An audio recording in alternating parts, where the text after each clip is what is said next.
Cate did not get cold feet. She did not panic because the wedding suddenly felt too real. She looked at Josh, the man she was preparing to marry, and told him she could not go through with it. The wedding was off. And in this fictional storyline, what makes that moment so brutal is that Cate is not reacting to one bad decision Josh made yesterday. She is reacting to the possibility that he was prepared to marry her while hiding a secret that could change their entire future. Roughly $50,000 is gone. Money connected to gambling, risky bets, savings that were supposed to mean security. And at least some of it was money Cate believed was still available for the life they were building together. But here is what makes this bigger than a money scandal. The $50,000 is not actually Josh's biggest problem. His biggest problem is that Cate had to discover it. Because once Cate starts asking when Josh planned to tell her, the whole relationship changes. Suddenly, every strange financial conversation matters. Every moment Josh said, "Everything is fine," matters. Every delayed plan starts looking different. Josh says he was ashamed. Cate hears that he had opportunity after opportunity to tell her the truth and kept choosing silence. And once that happens, she is no longer asking whether Josh can replace the money. She is asking a much scarier question. How do you marry somebody when you no longer know whether their version of reality matches yours? That is the real reason this wedding falls apart. And Josh's explanation only makes Cate more suspicious. Only hours before everything blows up, nothing looks completely broken. That is part of what makes the situation so uncomfortable. Cate is still moving forward with the wedding. She is nervous, of course, but this is supposed to be normal wedding anxiety. She is thinking about the ceremony, their future, where they are going to live, how everything is finally coming together. Josh appears calm, almost unusually calm. He keeps reassuring Cate that everything is going to work out. Stop worrying. They are almost there. Just get through the last-minute pressure, and then they can finally start their life together. Under normal circumstances, that sounds sweet. After you know the secret, it sounds completely different. Because Josh knows something Cate does not. That is the imbalance at the center of this whole story. Cate is planning from one set of numbers. Josh is living with another. Cate believes certain money exists. Josh apparently knows some of it is already gone. And every time he reassures her without correcting that misunderstanding, the secret gets heavier. Then little things start standing out. Josh keeps checking his phone. He seems distracted. Whenever Cate tries to talk seriously about finances after marriage, he becomes uncomfortable. Not necessarily angry, not explosive, just uncomfortable enough to move the conversation somewhere else. And sometimes avoidance tells you more than an argument. An argument at least engages with the issue. Avoidance says, "I need this conversation to end before you ask the question I cannot answer." Cate asks about money that was supposed to be available for future expenses. Josh gives her an answer.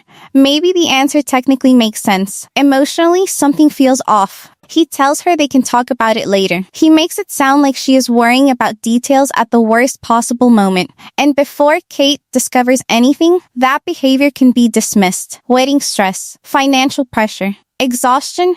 Maybe Josh just hates talking about money. But secrets have a strange way of rewriting old moments. Once Cate learns what has been happening, those same conversations no longer look harmless. They look like warning signs. That is one of the cruelest parts of discovering deception. You do not only lose trust in the present, you start editing the past. Cate suddenly gets access to financial information she was never supposed to see. And at first, she does not immediately assume the worst. That is actually important. She wants an innocent explanation. Most people do when the alternative threatens something they desperately want to believe in. She sees transactions she does not recognize, withdrawals that do not match anything they discussed, payments going places she cannot explain. And Cate starts doing Josh's job for him. Maybe this was connected to the wedding. Maybe that transfer covered moving expenses. Maybe Josh paid for something and forgot to tell her. Maybe there is a completely normal explanation waiting 5 minutes away. But each explanation falls apart when she looks closer. The numbers do not line up. And once Cate starts adding everything together, the amount becomes impossible to dismiss. Not hundreds of dollars, not a couple thousand. Around $50,000. That is where this stops being an awkward financial conversation. It becomes a relationship emergency. In this fictional story, the money is tied to gambling and risky betting Josh kept hidden from Cate. Now, the easiest commentary would be to say gambling destroyed the wedding. I do not think that goes deep enough. The gambling caused the financial damage. The hiding created the relationship damage. Those are two different problems. Imagine Josh had lost the money and immediately told Cate. She would have been furious. She might still have postponed the wedding. She might have questioned whether she could trust his judgment. But at least Josh would have given her the truth before asking her to make a permanent commitment. Instead, Cate discovers that some of the money was tied to the future they were supposedly planning together. Wedding money, moving money, emergency savings. Money Cate believed represented stability. That changes the emotional meaning completely. This is no longer Josh making a reckless decision with money that affected only him. Cate was making life decisions based on resources that apparently were not there anymore. That is the betrayal. Think about the conversations they must have been having. Cate talks about the future. Josh knows the numbers have changed. Cate talks about moving. Josh knows their financial position may not be what she thinks it is. Cate talks about security. Josh knows there is a hole underneath that security, and he keeps moving toward the wedding anyway. That is why Cate's anger is not simply about how much Josh lost. It is about informed choice. Marriage is one of the biggest decisions somebody can make. Cate had the right to know what she was agreeing to. Josh took information that could have changed her decision and kept it to himself. Whether he intended to manipulate her or not, the result is the same. Josh knew more about the reality of their future than Cate did. And then comes the confrontation. Josh realizes pretty quickly that Cate knows something. This is where his response becomes almost as important as the original secret. He does not immediately sit down and say, "Here is everything." He minimizes a few bad decisions. That sounds manageable, temporary, contained, almost like the problem is already over. But Cate has seen enough. She knows the numbers, so she keeps pushing. And once Josh realizes he cannot reduce the scale of what happened, the explanation shifts. Yes, he lost money, but he was trying to win it back. And that sounds like an explanation until you really think about it. Because I was trying to win it back means this was not one decision. It means there was a cycle. Lose, panic, bet again. Lose more. Hide that. Convince yourself one win will erase the entire problem. Then delay the confession. Because maybe tomorrow fixes everything. But tomorrow does not fix it. So the lie becomes bigger. That is where Josh's thinking becomes easier to understand but harder to excuse. He may not have been sitting there thinking, "I want to destroy our future." He may have been telling himself the exact opposite. One win, one recovery, put the money back. Cate never finds out, wedding saved, problem gone. That mindset matters because it makes Josh more believable as a complicated person instead of turning him into a cartoon villain. But understanding his motivation does not erase Cate's damage. That distinction is crucial. Josh can feel genuine shame and still be responsible. He can genuinely love Cate and still deceive her. And he can be terrified of losing her and still have created the reason she is leaving. Those things can all be true at once. And that is usually where reality relationship stories become much more interesting. The strongest question is not, is Josh a terrible person? It is Josh currently somebody Cate should marry? Those are not the same question. Then, Cate asks the question that exposes everything. When were you planning to tell me? That question is devastating, because there really is no comfortable answer. Before the wedding? Then why not now? After the wedding? That is much worse. After the money came back? What if it never came back? When the debt became impossible to hide? None of those answers helped Josh. Cate is not really asking about a date on the calendar. She is asking whether Josh was prepared to let her become his wife without knowing what she was marrying into. That is the moment the $50,000 almost becomes secondary. Because Cate now has to consider the possibility that the wedding itself was becoming part of Josh's strategy. Not necessarily in some calculated, sinister way, but maybe somewhere in his thinking, he believed that once they were married, the crisis would become something they had to solve together. Josh could insist that was never his intention. Cate still has every reason to ask the question. And this is where the "I was protecting you" explanation starts falling apart. Josh may genuinely believe he stayed quiet because he did not want Cate stressed. Maybe he was ashamed. Maybe disappointing her felt unbearable. Maybe every morning he promised himself he would fix everything before she ever had to know. But protecting somebody means giving them the information they need to protect themselves. Cate needed this information. She was preparing for marriage. She was making financial plans. She was committing her future. Keeping her uninformed did not protect Cate from the problem. It protected Josh from Kate's reaction to the problem. That difference matters, and this is where I would expect viewers to split if this fictional situation were playing out on screen. One side would probably say Cate should leave immediately, not because people never make financial mistakes, but because financial deception right before marriage is a huge warning sign. Another group would probably have more sympathy for Josh. They might look at the gambling cycle, the shame, the desperation to recover what was lost, and believe he deserves the opportunity to prove he can change. Then, there would probably be viewers somewhere in the middle. Do not marry him now. But do not necessarily decide the entire relationship in one emotional night either. Make him prove it. And honestly, that middle position is what makes Kate's decision so interesting. Canceling the wedding does not automatically mean she has stopped loving Josh. It means she is refusing to let love make a decision that trust is no longer ready for. Those are very different things. But before Cate can even decide what comes next, the secret starts changing how she remembers everything that came before. She starts thinking about Josh getting defensive around money. Was that just discomfort? Or was he scared she would discover something? Plans got delayed. Was there always a reasonable explanation? Or was Josh buying time? He had unexplained stress, mood changes, moments where he seemed distracted. He kept saying everything was fine. Now those words have a different weight. And this is where betrayal becomes bigger than the original event. The secret spreads backward. It contaminates old memories. Things Cate never questioned suddenly need explanations. And eventually she reaches the question almost everybody asks when they discover a major secret. If he hid this, what else could he hide? Now that does not mean Josh has another secret. There is no reason to turn suspicion into fact. That would be unfair. But Cate does not need proof of another secret to feel uncertain. The damage is that she now knows a secret of this size was possible. Before, the idea of Josh hiding something this serious might have seemed ridiculous. Now it does not. That changes the relationship even if there is nothing else to discover. And Josh realizes he has a much bigger problem. He is not fighting to save a wedding date anymore. He is fighting to save the version of himself Cate believed in. That is when his behavior changes. The defensiveness starts fading. Now Josh is emotional. He says he was embarrassed. He was trapped. Every loss made the pressure worse. The more money disappeared, the more desperate he became to recover it. And the longer he waited to tell Cate, the harder telling her became. There is something believable about that.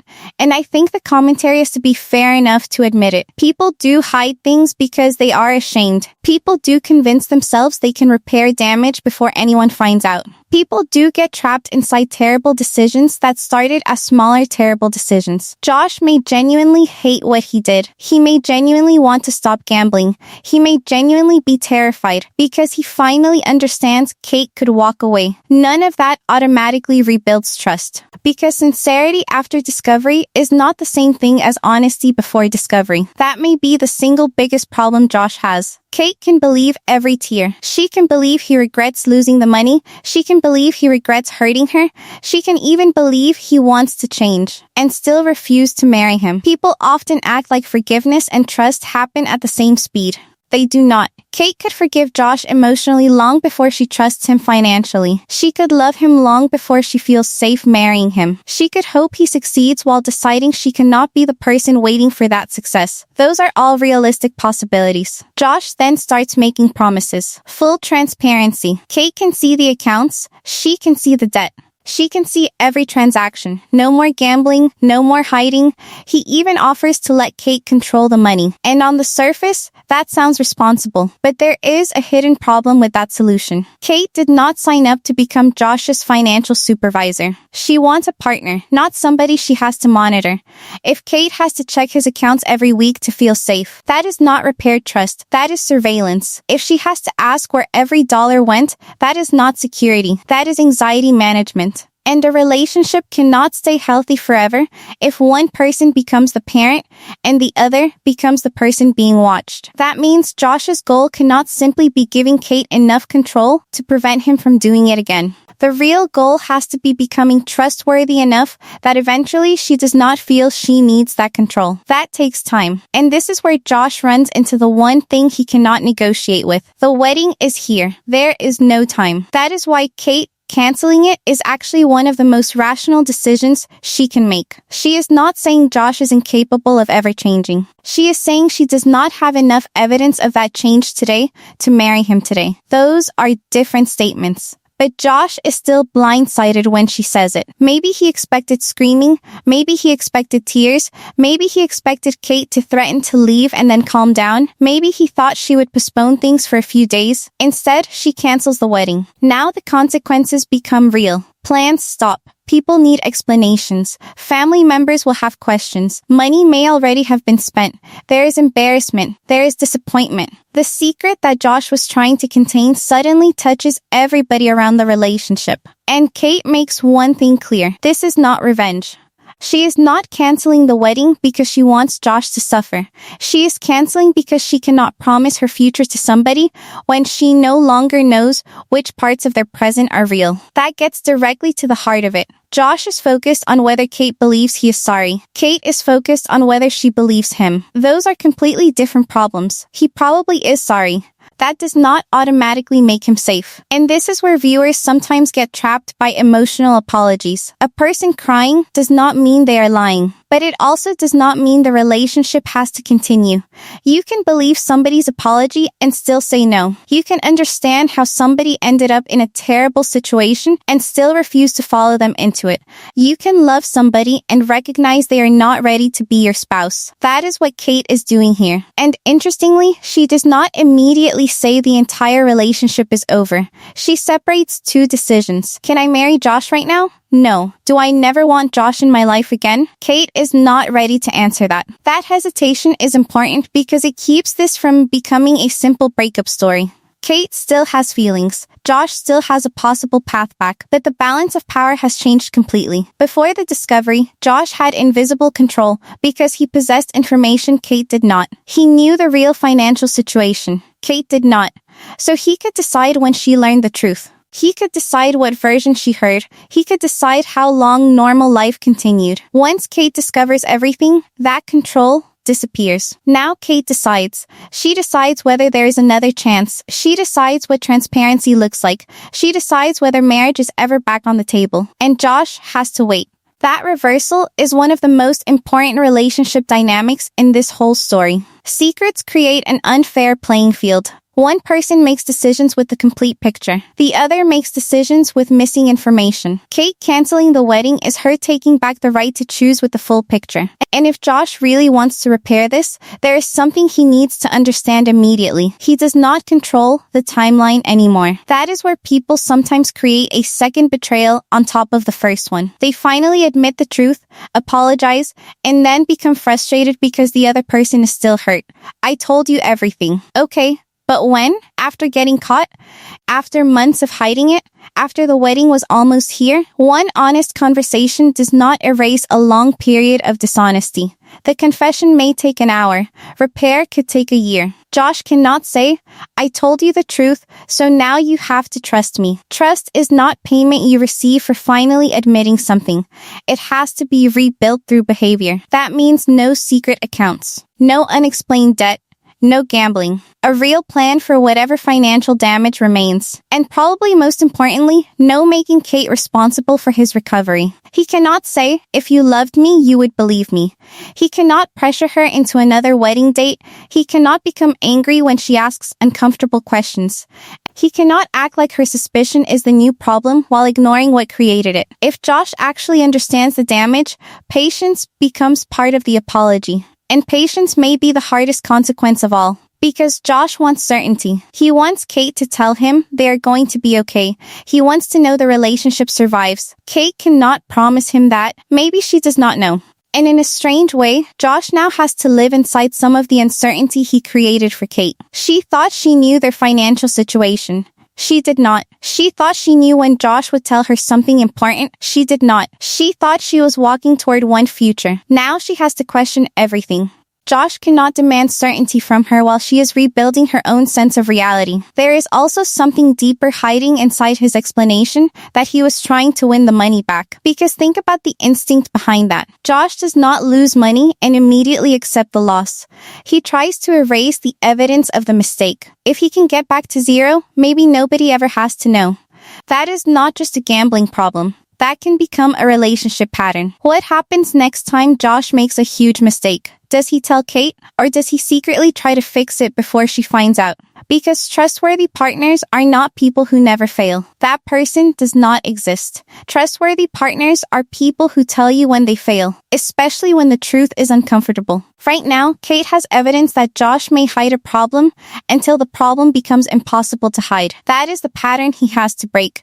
And even if he never gambles again, the consequences could follow them for a long time. Imagine months later. Josh looks stressed. Before this, Cate might assume he had a bad day. Now she wonders if something happened with money. A bank notification appears. She notices it. Josh makes an unusual purchase. Cate asks what it was. He tells her, "Trust me." Those words used to mean reassurance. Now they could feel like a warning. That is what betrayal does. The secret can end while the suspicion keeps living. Josh could eventually replace every dollar. He could completely stop gambling.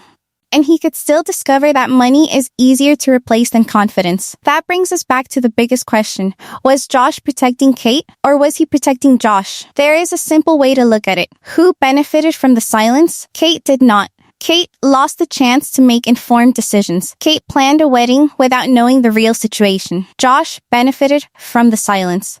He avoided the confrontation. He avoided disappointing her. He avoided the possibility that she would cancel the wedding. He bought himself more time. Again, that does not require some evil master plan. People can act selfishly while sincerely believing they are protecting somebody else. Josh may truly tell himself, "I did not want Cate to worry." But another version of that sentence is, "I did not want to deal with what happened when Cate knew." That is what she has to decide. And the likely viewer reaction to this fictional situation would probably be divided for exactly that reason. One group would say there is no coming back from hiding $50,000 before marriage.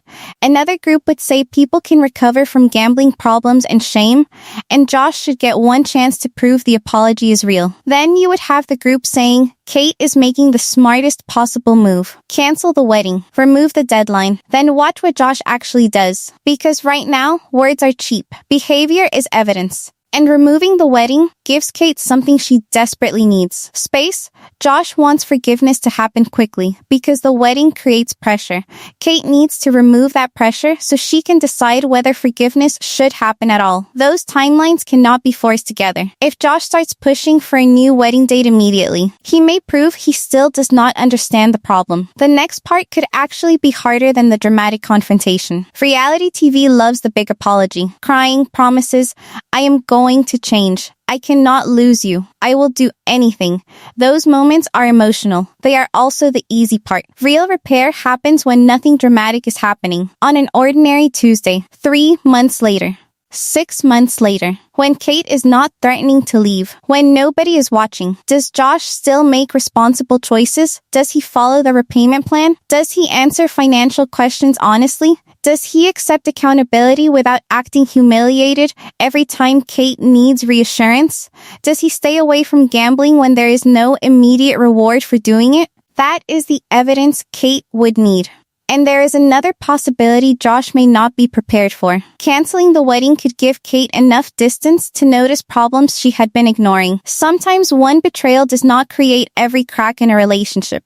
It shines a light on cracks that were already there. Without the wedding deadline, Cate may start asking uncomfortable questions. Has she been carrying too much of the emotional responsibility? Has Josh always been vague when conversations get difficult? Has she accepted promises because she wanted the relationship to work? Was she moving toward marriage because the relationship was truly ready? Or because they had already invested so much time getting there? Those questions are dangerous for Josh because he cannot answer them for Cate. And that is why I do not think his biggest problem is convincing her that the gambling is finished. His biggest problem is that Cate is now reconsidering everything. If she had postponed the ceremony for 2 weeks, this would still be one crisis. Once the wedding disappears completely, the entire relationship goes under review. Communication, money, honesty, emotional maturity, accountability, their future, everything becomes relevant.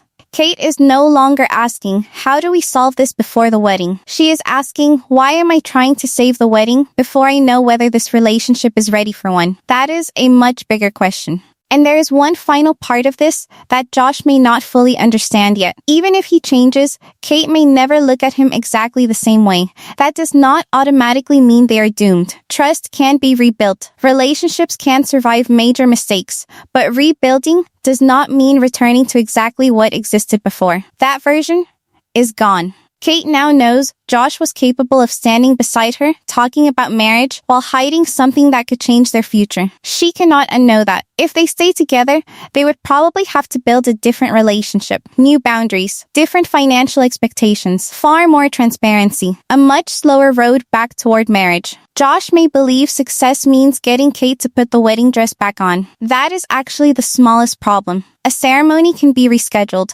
A venue can change. Plans can be remade. What Josh really lost is the version of Cate who could hear him say, "Everything is fine," and accept those words without needing proof. Maybe he earns a new kind of trust. Maybe he does not. But the answer will not come from another emotional speech. It will come from what Josh does once the panic is over. Does he stay accountable even if Cate gives him no guarantee of another wedding? Does he deal with the financial damage even if there is no promise she will come back? Does he stop gambling because he understands that something in his behavior has to change? Or does he stop only because losing Cate scared him? Those answers matter, and Cate has an equally difficult decision. Does she see this as the worst mistake Josh has ever made, something serious but recoverable? Or does she see the secret as proof that the man she planned to marry can hide major problems until he has no choice but to confess? Because right now, canceling the wedding looks like the biggest moment. It may only be the beginning. The real turning point will come when Cate decides whether Josh is still somebody she wants a future with at all. So if you were in Cate's position and you discovered right before the wedding that roughly $50,000 was gone and the person you were about to marry had been hiding it, would you cancel the ceremony and give him time to prove he can change? Or would the wedding cancellation be the first step toward ending the relationship for good?